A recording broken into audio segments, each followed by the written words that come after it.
جنگ کی تحصیل شورکوٹ میں مرکزی دفتر جماعت اسلامی پرانا اڈا لاریہ میں جماعت اسلامی شورکوٹ کی طرف سے کارکنان کے اعزاز میں ایک دعوت کا اہتمام کیا گیا، جس میں کارکنان کے علاوہ امیر جماعت اسلامی ضلع جنگ فرید احمد بگیانہ اور امیر جماعت اسلامی شورکوٹ پروفیسر محمد اقبال حصاری نے خصوصی شرکت کی۔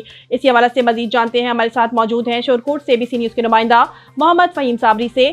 جی فہیم، کیا تفصیلات ہیں؟ تفصیلات سے آگاہ کیجیے گا۔ جی بالکل، مرکزی دفتر جماعت اسلامی پرانا اڈا لاریہ شورکوٹ میں جماعت اسلامی شورکوٹ کی طرف سے جماعت کے کارکنان کے اعزاز میں ایک دعوت کا اہتمام کیا گیا۔ اس دعوت میں جماعت اسلامی ضلع جنگ کے امیر فرید احمد بگیانہ اور امیر جماعت اسلامی شورکوٹ پروفیسر محمد اقبال حصاری نے خصوصی شرکت کی۔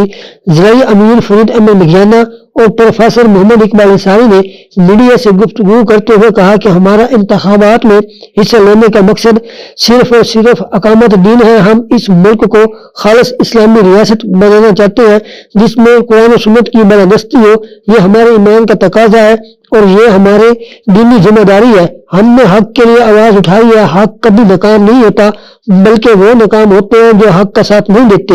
ہم انشاءاللہ یہ جدوجہد جاری رکھیں گے، یہ ہمارے ایمان کا تقاضا ہے۔ جو لوگ اس انتخابات میں کامیاب ہوئے ہیں، ہم ان کو مبارکباد پیش کرتے ہیں اور ان کے لیے دعا گو ہے کہ وہ اپنی ذمہ داریاں امانت داری کے ساتھ ادا کریں اور عوام کی توقعات پر پورا اترے۔ جی شکریہ فہیم، تفصیلات سے آگاہ کرنے کے لیے۔ ناظرین، مزید کسی بھی قسم کی خبروں کے لیے دیکھتے رہیے ABC نیوز پاکستان۔